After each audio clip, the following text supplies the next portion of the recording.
क्यों बच्चों, आज हमारे फिजिक्स की जर्नी कहाँ जाएगी? आज हमारे फिजिक्स की जर्नी जाएगी आईआईटी ऑब्लिक नीट फाउंडेशन के बहुत ही महत्वपूर्ण topic work done during adiabatic process, जो कि बीएससी सेकेंड सेमेस्टर का भी एक इम्पॉर्टेंट टॉपिक है। अभी इसके पहले वाले वीडियो में हम लोगों ने पढ़ा था work done during isothermal process. अब हम लोग पढ़ेंगे work done during adiabatic process. सबसे पहले हमको ये जानना चाहिए कि what is adiabatic process. Adiabatic process किसे कहते हैं?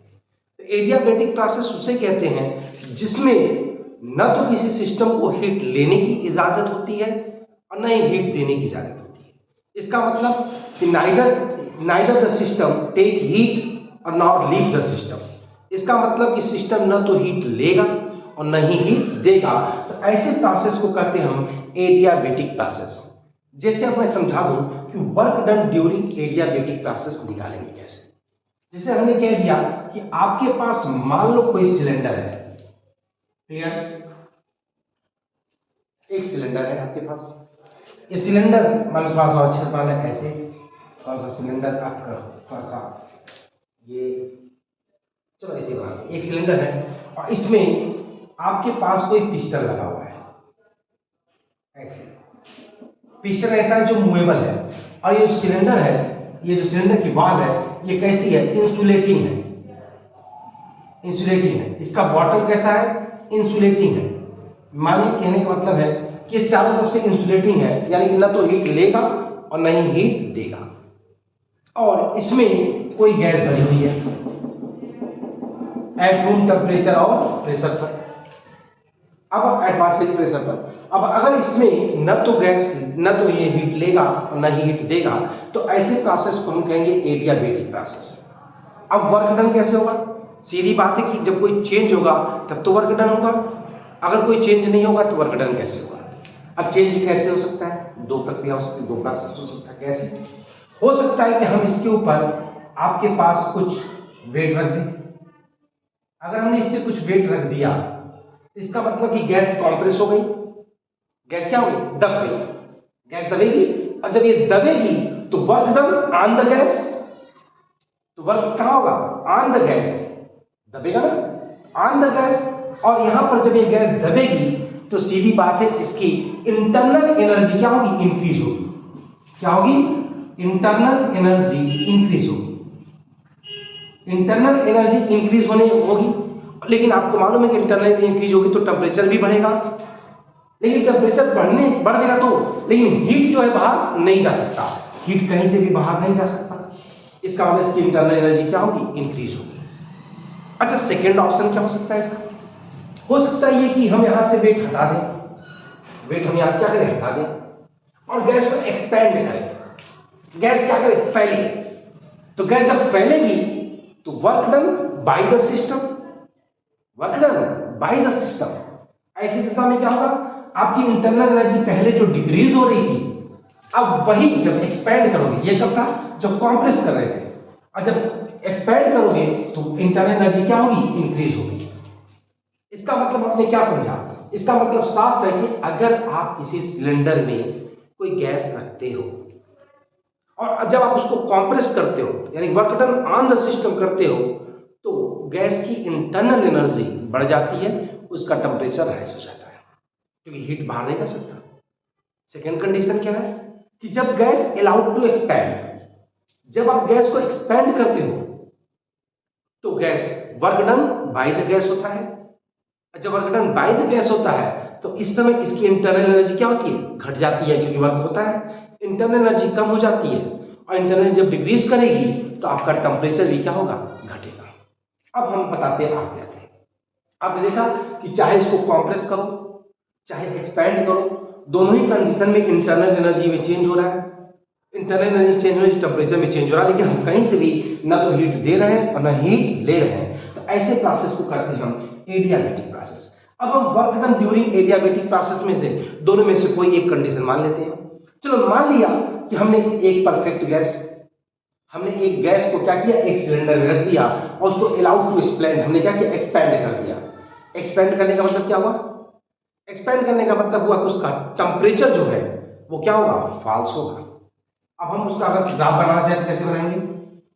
अगर मैं कह दूं ये आपका वॉल्यूम है और ये आपका प्रेशर है, और यहां पर पहले उसकी पोजीशन ए है जहां पर उसका P1 और V1 इनिशियल प्रेशर और वॉल्यूम है, और ये gas allowed to expand, gas मान लो बी पे पहुंच गया जहां पर इसका प्रेशर P2 और वॉल्यूम क्या है, V2 है। अब आप साफ देख रहे होंगे ये पोजीशन आपका V2 है, ये पोजीशन आपका क्या है, V1 है, ये पोजीशन आपका क्या है, P1 है, और ये पोजीशन क्या है आपका, P2 है। अब आप समझ गए होंगे कि यहां पर ये P1 V1 P2 V2 दिख रहा है आपसे कि प्रेशर डिक्रीज हो रहा है और वॉल्यूम इंक्रीज हो रहा है, और जब वॉल्यूम इंक्रीज होता है तो इसका मतलब साफ है बेटा, क्या इसका मतलब होता है कि गैस क्या कर गई, एक्सपैंड कर गई। क्लियर? अब अगर गैस एक्सपैंड कर गई और हीट बाहर नहीं जा पा रहा है तो इसका साफ मतलब है कि वर्क डन कैसा है, एडियाबेटिक प्रोसेस में। तो यहां पे work done by the gas, by the gas क्यों, क्योंकि हमने एक्सपैंड कराया है। Work done by the gas, अब निकाला जाए हम लोग, work done by the gas क्या होगा बेटा, W is equal to integral, W is equal to integral P dV। अब चूंकि यहां से कहां तक वॉल्यूम एक्सपेंड कर रहा है, V1 से V2, और आपने कहा कैसा, एडियाबेटिकली है, और एडियाबेटिक प्रोसेस में गैस होता है वो पायसन के नियम का पालन करता है, पायसन के नियम को फॉलो करता है। अब पायसन का नियम क्या होता है, पीवी की power gamma is equal to constant. तो पायसन का नियम क्या है, सिंस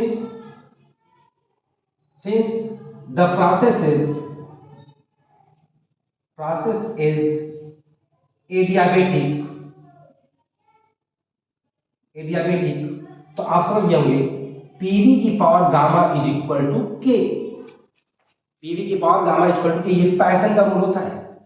अब हम क्या करेंगे, यहां से P की वैल्यू, इसको अगर इक्वेशन 1 इसको इक्वेशन 2 मान लें तो यहां से हम P की वैल्यू उठा के यहां रखेंगे, आएगा क्या, W is equal to integral V1 to V2, P की वैल्यू क्या होगी बेटा, यहां से K अपॉन V की पावर गामा, और यहां से क्या आएगी dV। क्लियर? अब K हो जाएगा बाहर, क्यों बाहर हो जाएगा, क्योंकि इंटीग्रल या डिफरेंशियल उसी पे वर्क करता है जिसकी वैल्यू चेंज हो सके। तो W इक्वल टू के, यहां गया V की power minus gamma, limit V1 to V2 और dV। क्लियर? अगर आपकी इजाजत तो मिटा दूं मैं, देखिएगा अब कैसे करेंगे। अब हम इसको सॉल्व करेंगे इसे, W इक्वल टू, कैसे करेंगे इसको, W इक्वल टू के, और जब इसको सॉल्व करेंगे तो इसका आएगा V की power minus gamma plus 1 upon minus gamma plus 1। आपको मालूम है कि इंटीग्रल की जो वैल्यू होती है वो एक पावर बढ़ जाती है, यहां पर हो गया।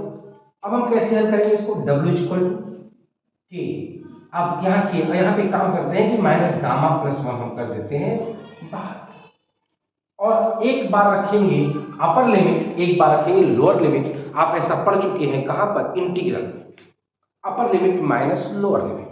तो V की वैल्यू जब V2 रखेंगे तो आएगा V2 की पावर माइनस गामा प्लस 1 और माइनस V1 की power minus gamma plus 1। Clear है? अब हम इसको कैसे सॉल्व करेंगे, W इज इक्वल टू के अपॉन माइनस गामा प्लस 1। अब हम इसको नीचे लाएंगे, नीचे लाएंगे तो ये पावर उल्टा हो जाएगा क्योंकि माइनस हो जाएगा, आएगा 1 अपॉन V2 की पावर, तो जो माइनस गामा है वो प्लस हो जाएगा और ये माइनस हो जाएगा, आएगा गामा माइनस 1। यही बात यहां पर भी होगी, माइनस 1 अपॉन V1 की पावर गामा माइनस 1। क्लियर? अगला स्टेप क्या होगा, अब हम इस k को अंदर लिखा दे देंगे, तो W is equal to 1 upon minus gamma plus 1 और k को अंदर ले जाओ, k अपॉन V2 की power gamma minus 1 minus 1 upon V1 की power gamma minus 1। Is the clear? Very good. अब हम इस k की वैल्यू रखेंगे, यहां पे भी k हो जाएगा ना, दोनों जगह जाएगा। अब यहां पे k की वैल्यू कैसे रखोगे, क्योंकि k हमने कहा ना ये दोनों पॉइंट एडियाबेटिक था, a भी एडियाबेटिक था और b पॉइंट भी एडियाबेटिक था, इसका मतलब ए पॉइंट पर क्या होगा फार्मूला, P1 V1 की पावर गामा इक्वल टू के, और बी पॉइंट पे क्या होगा, P2 V2 की पावर गामा इक्वल टू के। अब हम के की वैल्यू रखेंगे, जो 2 वाला है उसमें 2 वाला रखेंगे, और जो 1 वाला है उसमें 1 वाला रखेंगे। थोड़ा मैं इसको इरेज कर दूं, देखिए करते चलते हैं कैसे करें, आप नोट करते चलिएगा। W इज इक्वल टू क्या हो जाएगा, 1 अपान माइनस गामा प्लस 1, और यहां पर k की वैल्यू क्या रखेंगे, ये वाली रखें, 2 वाला है तो P2 V2 की पावर गामा अपान V2 की power gamma minus 1 minus P1 V1 की power gamma upon V2 V1 की पावर गामा माइनस 1। अब आप देखिए यहां से V2 की पावर गामा है और ये V2 की पावर गामा माइनस 1, ये ऊपर जाएगा तो आएगा क्या, V2 की पावर गामा और V2 की पावर माइनस गामा प्लस 1। आपको मालूम है पावर जुड़ जाती है, इसका इसको सॉल्व करेंगे तो आएगा V2 की power gamma minus gamma plus 1, ये कट गया, आएगा V2 की power 1 is equal to V2। इसका मतलब ये इससे कैंसिल आउट होगा। आप इसको ऐसे भी समझ सकते हो कि अगर इसको 10 मान ले तो ये 10 माइनस 1 9 हो गया, और V2 की पावर 9 से V2 पावर 10 काटोगे तो एक V2 बच जाएगा। आएगा क्या, W is equal to 1 upon minus gamma plus 1, ऊपर क्या आएगा P2 V2, और माइनस यहां क्या आएगा P1 V1। इसको बहुत अरेंज करना चाहो तो इसको ऐसे अरेंज कर सकते हो, 1 माइनस गामा इसको लिख सकते हो, और ये आएगा P2 V2 minus P1 V1। तो एक आंसर आपका निकल गया, work done during adiabatic process.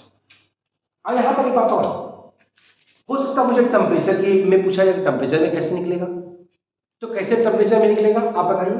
आप जानते हो कि कैसा है, परफेक्ट गैस था, तो यहां पे हो जाएगा P1 V1 is equal to RT1। A point पर आपको याद होगा, ए पॉइंट पर पोजीशन था इसका P1 V1, और यहां से फिर बी पे गया था P2 V2। यहां पे टेम्परेचर ज्यादा था T1, यहां पे टेम्परेचर क्या हुआ, फास्ट हुआ T2, क्योंकि एक्सपेंड हुआ था ना। तो यहां के लिए इक्वेशन क्या बनेगा, P1 V1 is equal to RT1, और यहां के लिए क्या बनेगा P2 V2 is equal to RT2। Clear है।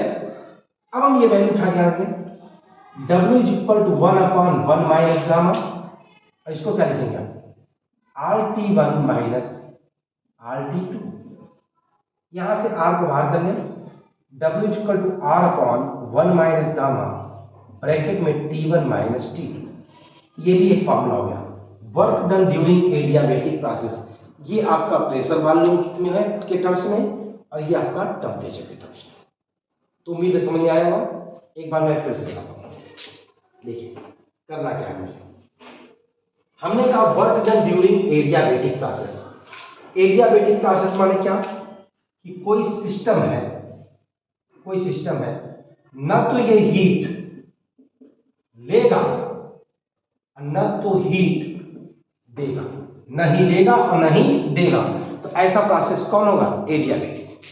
हमने कहा कि मान लो आपके पास कोई परफेक्ट गैस है और आप उसको V1 से V2 तक एक्सपेंड करते हो, मान लो उसका एक्सपेंड करते हो, आता है PdV।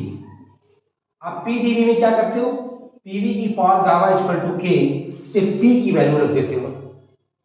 अब P की वैल्यू रख करके जब आप इसको सॉल्व करते हो तो आता है 1 अपॉन माइनस गामा प्लस 1, आता है P1 V1 minus P2 V2। ये सॉल्व करने के बाद आता है। और अगर आप इसको और अच्छा करना चाहते हो T के पदों में, तो ये P1 V1 की जगह रख देते हो आप RT1, और P2 V2 की जगह रख देते हो आप RT2।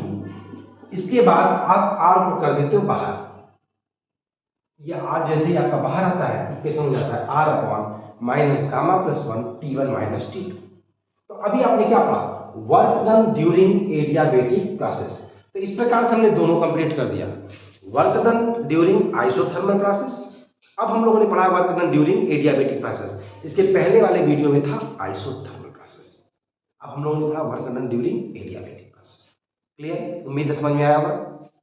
कोई भी लाइन अगर समझ में नहीं आई होगी तो आप लोग अलग से कमेंट बॉक्स में पूछ लीजिएगा, ठीक है। तो फिर हम लोग अगली जर्नी पे मिलते हैं इसके बाद।